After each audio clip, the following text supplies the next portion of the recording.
Bonjour à tous, Franck Muller, à Lyon. Nous sommes mercredi 11 mars. Encore merci pour les nombreuses vues, partages de la précédente vidéo d'il y a 5 jours. Plus de 7000 vues en 5 jours. Donc ça fait toujours plaisir que les gens trouvent un intérêt à écouter, regarder ce que vous avez mis dans la vidéo. Bien, Macron, coronavirus.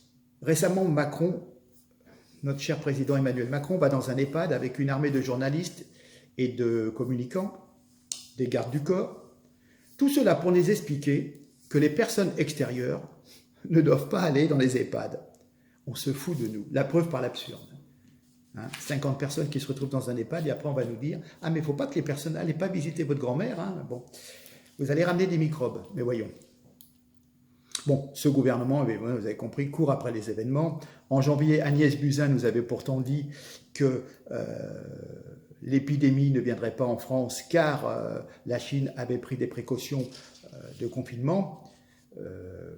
Voilà, on a vu le résultat. Peut-être aurait-il mieux valu contrôler les arrivants sérieusement, ceux qui venaient sur le sol français, au lieu de mettre simplement... on a pris des précautions, on a mis des affichettes. Ouais, voilà. Il y a d'autres pays, si vous voulez, où on empêche les gens de rentrer, comme en Russie, etc. Mais nous, on a mis des affichettes. Hier encore, il y avait plein de gens qui venaient d'Italie, qui arrivaient par l'avion. Maintenant, à partir d'aujourd'hui seulement, les vols Air France sont supprimés. Enfin bon. Oui, effectivement, on peut se poser la question s'il ne fallait pas mieux réduire le volume de circulation des hommes, des humains, pour réduire le nombre de contaminés. D'autres pays l'ont fait. Puis si vraiment la crise est grave, il faut fermer les établissements scolaires et universitaires et d'autres structures. Et puis avant d'envoyer, comme je vous l'ai dit, j'étais le seul à le dire, et je sais que Nicolas Dupont-Aignan en a parlé dans sa dernière vidéo, mais les autres hommes politiques l'ont ignoré. Le 17 février, nous avons, donc ce que j'ai dit, le 19 février, nous avons fait partir un avion, un Airbus A380 avec 17 tonnes de matériel, dont des masques, des lingettes, enfin des bouches de protection, etc. Voilà. Mais par contre, chez nous, personne ne s'est soucié de savoir si on avait des masques. Et oui, c'est comme ça. Les autres avant les Français. Donc, il faut savoir que depuis 2011, il y avait des stocks stratégiques et ces stocks n'ont pas été renouvelés. Donc, malgré les différentes recommandations de la Cour des comptes, du Haut Conseil pour la santé publique, il faut savoir qu'en 2011, nous avions 700 millions de masques bec de canard FFP2, spécialement pour les médecins, et 700 millions et 1 milliard de FFP1, donc les masques dits masques de chirurgiens, les masques un peu bleus. Et en fin de compte, au jour d'aujourd'hui, nous n'aurions que 140 millions de masques FFP1 qu'on a commencé à distribuer tout doucement, donc que j'appelle des filtres à café. Et donc pour protéger les personnes de santé qui seront en contact des malades, il n'y aura pas les fameux bec de canard. Voilà, on marche sur la tête. D'ailleurs, il n'y a qu'à voir, je vous laisse voir la vidéo des syndicats de médecins qui savent de quoi ils parlent et qui se retrouvent fort démunis quand il s'agit de soigner des patients qui sont contaminés. Voilà, je vous laisse regarder.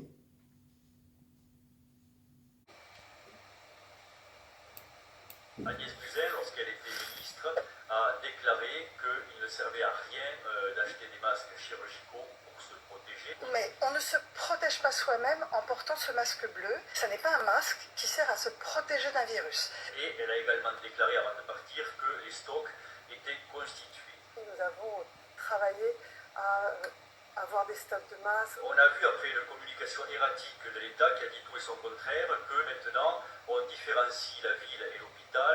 La ville ne bénéficiant que de masques FFP1 qui soudain deviennent efficaces dans la protection et l'hôpital qui, pour les cas les plus lourds, en pneumologie ou en réanimation, bénéficie de masques FFP2. On a bien vu également le décalage qu'il peut y avoir entre les tenues des pompiers ou des SAMU lorsqu'ils vont chercher un cas possible, comme vous voyez derrière moi, et le médecin libéral qui les a appelés, qui lui est muni d'un simple masque chirurgical. On nage en plein délire. On est en train de nous dire à la direction générale que, selon une étude du JAMA, les 2 masques se valent, sur une étude qui est basée sur des masques américains, qui est basée sur un protocole de tenue de masque en continu 4 fois 12 semaines, qui est bourré de biais et qui contredit surtout les études précédentes.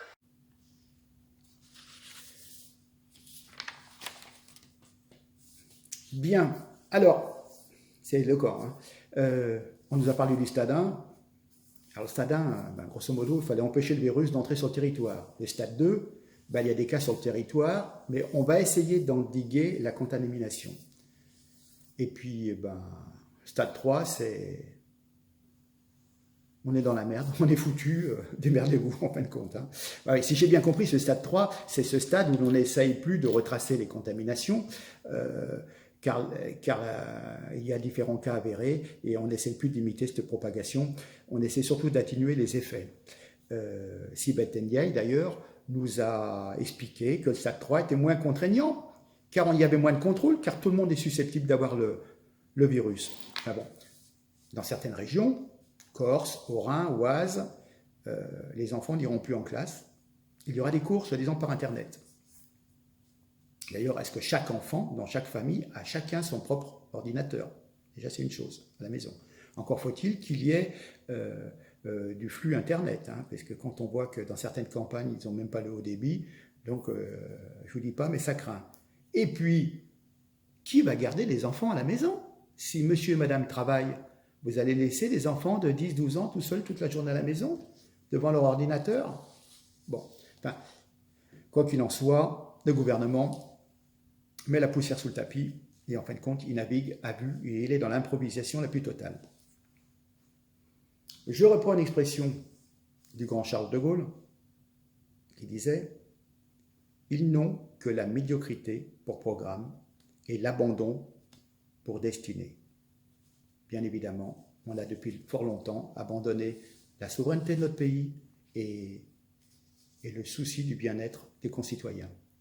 Alors, je reviens, je m'étais posé la question la dernière fois, mais pourquoi les Japonais ont fermé Disneyland, Euro Disney, et pourquoi Paris, on l'a laissé ouvert? Enfin bon. Et puis, on nous demande de porter des masques, mais en fin de compte, ils sont introuvables en pharmacie. Donc, voilà.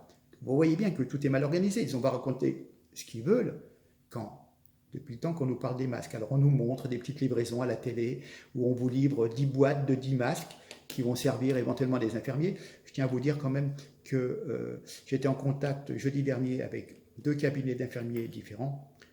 Aucune n'a des masques, des vrais masques, même pas des masques simples de chirurgiens, que dalle. Rien de rien. Et ils vont visiter les petits vieux tout au long de la journée pour leur donner des soins et ils n'ont pas de masque. Ni de gel d'ailleurs. Nous sommes d'accord? Vous avez compris? D'accord. Bon. Alors, c'est bien beau l'hygiène, se laver les mains. Encore faut-il avoir du savon. Oui, vous allez voir. 6e puissance du monde, la France. Les écoles ne sont pas approvisionnées. Impossible de se laver les mains dans bien des écoles. Sur Europe 1, le 28 février, notre ministre Blanquer a déclaré qu'il était important de rappeler que le sujet majeur est de se laver les mains. Je suis tout à fait d'accord avec vous. Ça, c'est déjà la première des priorités. Nous pourrions penser que les écoles françaises disposent tous de tous les équipements nécessaires pour assurer une bonne hygiène. Pourtant, le nombre de toilettes insuffisant, la propreté de ces dernières toilettes ou encore le manque de consommables sont encore à ce jour un sujet très négligé en France. Il y a eu une enquête avec quelqu'un qui est un acteur de l'hygiène et de la santé, et avec les enquêteurs de l'IFOP, et on s'aperçoit que sur une étude de 500 enfants âgés de 6 à 11 ans, il en ressort qu'un élève sur 2 se retient volontairement d'aller aux toilettes en milieu scolaire. Et pourtant, les enfants passent quand même les 2 tiers de leur journée en se retenant à l'école. Dans les établissements scolaires, on compte en moyenne une toilette pour 50 élèves, ce qui est totalement insuffisant. Un avis qui est partagé par tous, parents, élèves, professeurs. Au lycée La Tourelle à Sarcelles, 1409 élèves se partagent 19 toilettes. Ça fait presque un WC pour 190 individus. C'est pour 90 personnes plutôt. Au lycée Angela Davis à Saint-Denis, 1200 élèves se partagent 30 toilettes. Donc, 70% d'espaces sanitaires incomplets ou défectueux. dans des établissements scolaires sur notre territoire, avec de nombreux établissements sans savon ni de quoi se sécher les mains. Comment bien se laver les mains? Je reviens sur le cas des hôpitaux. Il n'y a pas de réserve de personnel dans les hôpitaux. On mobilise des moyens sur le coronavirus, c'est au détriment des autres activités de l'hôpital. Et puis on ne prendra en charge à l'hôpital que les cas les plus graves. Les autres seront pris en charge en ville, mais resteront confinés chez eux, même s'ils sont porteurs du coronavirus. Et encore faut-il que les médecins du privé puissent venir les soigner, mais s'ils n'ont pas de moyens de protection. Alors, la ministre de la Transition écologique, Elisabeth Borne, avait fait savoir qu'il n'y avait pas pour l'instant de mesures spécifiques pour les transports en commun. La logique est que toutes les activités essentielles du pays se poursuivent. Le pays ne doit pas être à l'arrêt. Le scénario dans lequel on arrêterait tous les transports n'existe pas.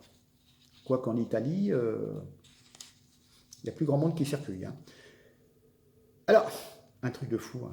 Vous savez, on est protégé par notre monnaie. Hein. Oui. Elle nous déconseillait les voyages hors de la zone euro. En cas où vous ne le sauriez pas, l'euro nous protège des virus. Hein. Rappelez-vous, les frontières, ça protège. Le nuage de Tchernobyl s'était arrêté à la frontière en Alsace. Bien, donc, le pire des scénarios est en train de se produire dans plusieurs hôpitaux. Des patients sont dépistés positifs au coronavirus. Après plusieurs jours d'hospitalisation, des soignants sont renvoyés chez eux aussi, parce qu'ils ont été contaminés par les malades. Des services ferment. Donc, de moins en moins de soignants, des malades de plus en plus, mais qui sont obligés de rester chez eux. Voilà où on en est. Je crois qu'en 20 ans, on a fermé 100 000 lits d'hôpitaux pour faire des économies. Et ben voilà. Enfin, on a pris une très importante décision, ne plus se serrer la main, ne plus se faire la bise. Avec ça, on est paré. J'ai l'impression d'être en 1939 quand on préparait la guerre contre l'Allemagne. Réfléchissez, notre système de santé n'a plus les moyens de tester les patients et les médecins n'auront pas de masques capables de les protéger. Mais tout va bien, la bureaucratie est en place et interdit l'utilisation des médicaments efficaces dans certains cas graves. Je reviens sur la chloroquine, un traitement contre le paludisme qui pourrait être efficace pour lutter contre le coronavirus, c'est ce qu'affirme Didier Raoult, qui est quand même directeur de l'Institut hospitalo-universitaire méditerranéen Infection à Marseille, qui est un éminent virologue, donc il sait quand même de quoi il parle. Et cet infectiologue, M. Raoult, s'appuie notamment sur des études menées en Chine. Voilà. Et il y aurait des effets positifs sur 100 patients touchés, il y a des améliorations. Mais le gouvernement a décidé de réagir, affirmant qu'aucune étude rigoureuse publiée dans une revue internationale à comité de lecture indépendant ne démontre l'efficacité de la chloroquine pour lutter contre l'infection ou le coronavirus chez l'être humain. Oui, je veux dire, c'est les grosses têtes, en fin de compte. Quand on voit que ces gens, notamment Touraine et Buzyn, et je me demande si Bachelot n'est pas dans le lot, qui étaient tous ministres de la Santé, n'ont pas reconstitué les stocks stratégiques de masques, ont pris cette responsabilité, et après, dans les ministères, on vient nous dire, oui, il n'y a pas d'études, si on attend l'étude, on attend de tous mourir. Enfin bon, puis, il faut être logique, il faudrait peut-être parler un jour, et ça a été à l'ordre du jour pendant des années, pendant la campagne présidentielle, pendant la campagne pour les élections européennes, la politique industrielle stratégique, tout est délocalisé en Chine. Eh bien, si la Chine est malade, eh bien, ils ne vous livrent plus rien, on est d'accord, et ils ne livrent plus les médicaments. Et puis, comment réagir face à la maladie dans les déserts médicaux? On a fermé plein d'établissements. Les personnes qui sont dans la campagne, à 50 km, on les soigne comment? Et puis, il y a encore des vieux médecins qui tournent, qui se font 30 km en bagnole pour aller soigner un pépé ou une mémé. Hein, et eux, ils n'ont pas de moyens de protection. Vous vous rendez compte? N'importe quoi. Alors, je vais revenir sur une analyse, je crois, de 2018, d'un monsieur, un urgentiste, qui est monsieur Pelloux, Patrick Pelloux. Vous connaissez, on le voit souvent dans les médias.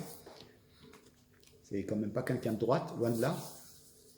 Mais il nous disait à l'époque qu'avec les ministres macroniens, on est plus que jamais face à une caste qui font de l'entre-soi, qui discutent entre prétendus experts, entre professeurs et spécialistes, sans vision d'ensemble, ne cherchant chacun qu'à préserver leur propre précaré. La dernière réforme pour faire des économies à l'hôpital, le développement de l'ambulatoire qui va poser de graves problèmes de prise en charge des patients à leur retour de l'hôpital. Effectivement, on vous opère le matin et on vous dit de rentrer chez vous le soir. et les soins post-opératoires. Et si vous êtes sans surveillance, avec tous les gens qui habitent seuls maintenant, qui sont divorcés, veufs, etc., vous vous rendez compte d'une personne qui a été opérée le matin même? Enfin bon, il nous dit que dire devant cette catastrophe, que dire quand les politiques depuis des années s'abordent délibérément les anciens fléaux de la France, que le monde entier nous a en biais, l'école et la médecine. Que dire quand les politiques, en 7 ans, sont parvenus à économiser 7 milliards d'euros sur le budget des hôpitaux en 10 ans, alors qu'il y a de plus en plus de patients, en plus des étrangers qui viennent se faire soigner, et de personnes âgées, de plus en plus de pathologies lourdes, et souvent aussi liées à la pollution et à notre alimentation, notre mode de vie, qui fait qu'il y a de plus en plus de gens qui ont des problèmes. Voilà. Et il y a de multiples responsables là-dessus. Mais on a aussi l'immigration qui nous coûte quand même, il semblerait, 80 milliards par an. Donc il faut bien trouver cet argent pour payer toutes les aides sociales qu'on distribue à droite à gauche. Hein, on est quand même endetté jusqu'au cou. Eh bien, l'immigration, mais c'est aussi la saturation de nos hôpitaux et de nos urgences, avec des gens qui ont l'aide médicale d'État, la CMU, qui ne cotisent pas, qui ne payent rien. À un moment, l'argent ne tombe pas du ciel. Enfin, on soigne des centaines de milliers de gens comme ça, qui viennent de pays, et parfois qui ont des pathologies lourdes. Alors oui, c'est bien l'humanité, mais c'est pas ça qui aide à payer les salaires des infirmières. Enfin, vous avez une mode de globalisation, de mondialisation qui ne voit que la rentabilité et qui a oublié l'homme qui devait être au cœur du projet. Je le reviens sur la disparition des petits hôpitaux sous prétexte de rentabilité et d'efficacité. Donc en fin de compte, vous êtes à 150 km d'un grand centre hospitalier, isolé dans votre campagne, et puis vous pouvez crever la bouche ouverte. Hein. Le pouvoir, depuis plus de 30 ans, aux mains de politiques plus soucieux de gérer la finance plutôt que le bien-être des citoyens, ils sont plus soucieux de donner des gages à Bruxelles, peut-être à Soros même, que de développer la France et de protéger les Français. Ils sont beaucoup plus soucieux d'éviter l'arrivée au pouvoir de partis, on va dire, souverainistes, que des accidents à l'hôpital et du poids qui pèse sur les infirmières. Je reprends mon propos, j'étais dérangé par une sonnerie de téléphone. Oui, en fin de compte, on s'aperçoit que tous les ministres de la Santé, depuis des lustres, ne sont là que pour aggraver la situation, pour permettre aux laboratoires des profits substantiels. N'oublions pas le scandale du Mediator, l'histoire du vaccin contre la grippe aussi, pour écouler les stocks. Enfin bon, vaccination obligatoire avec 11 vaccins. Bon. Donc, les différentes lois concernant la santé vont donc forcément toutes dans le mauvais sens, comme les lois Touraine et Bachelot, que dénonçait à l'époque, il y a 2 ans, l'urgentiste Patrick Pelloux. Alors, en conclusion, je pourrais dire, cette épidémie de coronavirus, qui s'étend davantage sur notre territoire, jour après jour, aura au moins le mérite d'imposer certaines questions, un certain débat. Ce débat est censé porter sur les mesures de santé publique visant à combattre l'épidémie. Il eût été préférable que le gouvernement adopte des dispositions utiles voici plusieurs semaines. La guerre bactériologique, cela fait des années et des années que l'on en parle. On a déjà eu des soucis avec le H1N1, etc. Dans la science-fiction, on vous parle d'une guerre bactériologique. Hein.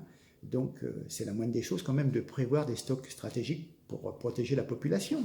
Ce n'est pas vous et moi qui allons stocker des masques. C'est bien à l'État de s'occuper j'allais dire de ces sujets, parce qu'en fin de compte, on s'aperçoit qu'on est vraiment les sujets du monarque Emmanuel Macron premier.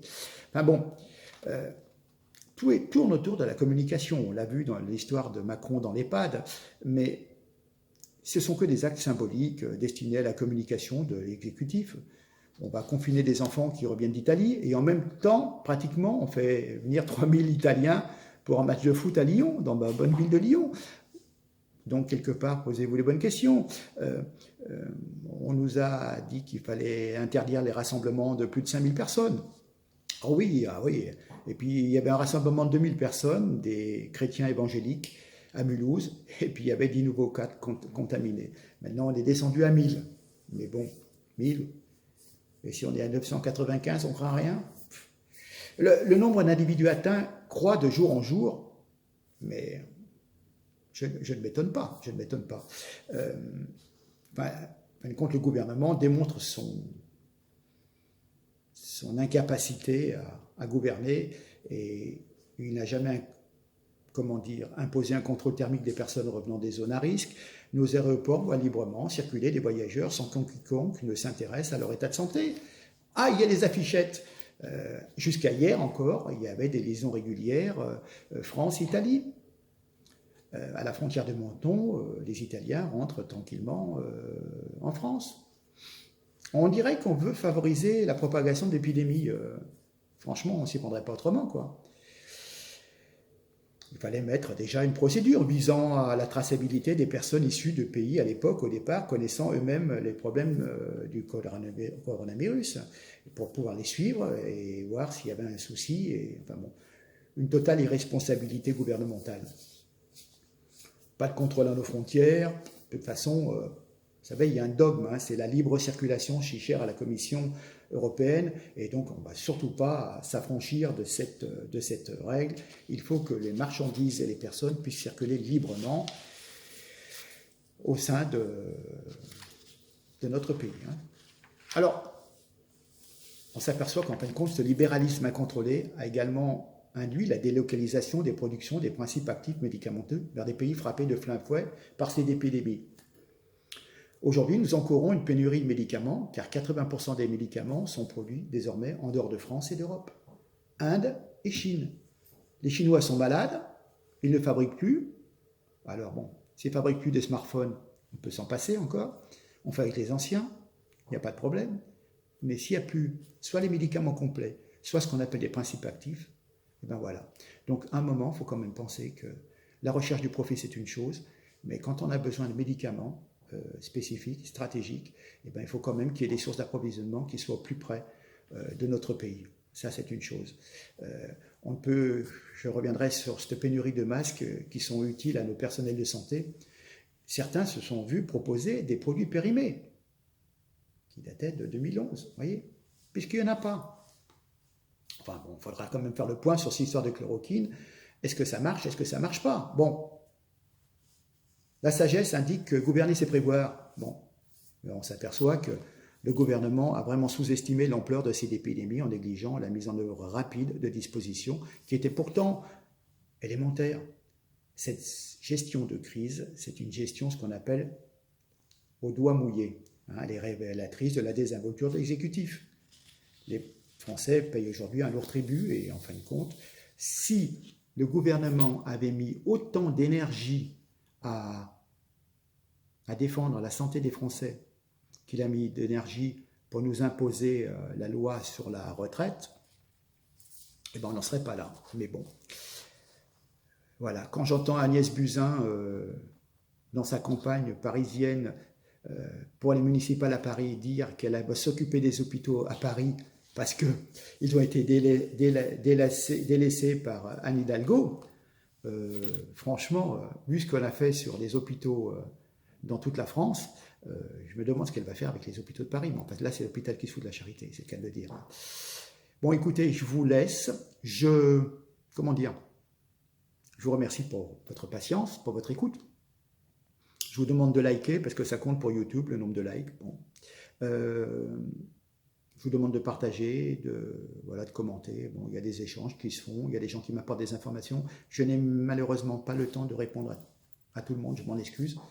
Rien que sur Facebook, j'ai déjà 200 messages par jour, donc même 24 heures continues, j'arrive pas à tout faire. Il y a des gens qui m'envoient des liens de vidéos, alors j'essaye de voir. Effectivement, il y a des choses parfois très intéressantes sur ce. Donc voilà, on essaye de passer au travers de la censure. Et puis, je vous dis donc à très bientôt. Sous 2 jours, je vous parlerai. Alors, je reviendrai sur la journée de la femme parce qu'il y a beaucoup de femmes qui se sont fait bastonner. C'est vraiment dégueulasse ce qui s'est passé samedi dernier. Et puis, je reviendrai sur l'histoire du corona, mais en Italie. Il faut savoir qu'on est obligé de choisir qui va mourir. Et on laisse mourir des vieux parce que les appareils de réanimation artificiels, il n'y en a pas suffisamment. Et donc, on choisit les jeunes et les plus vieux meurent. On est compte dans un pays catholique, on choisit celui qui va mourir. J'y reviendrai, je pense, d'ici 2 jours ou 3 jours. Sur ce, écoutez, je vous laisse. Je vous souhaite une bonne fin de journée. Je vais faire le clown, n'est-ce pas? Voilà, je vous dis au revoir, à très bientôt, en direct de Chine. Allez, merci beaucoup. Ciao, bonne journée.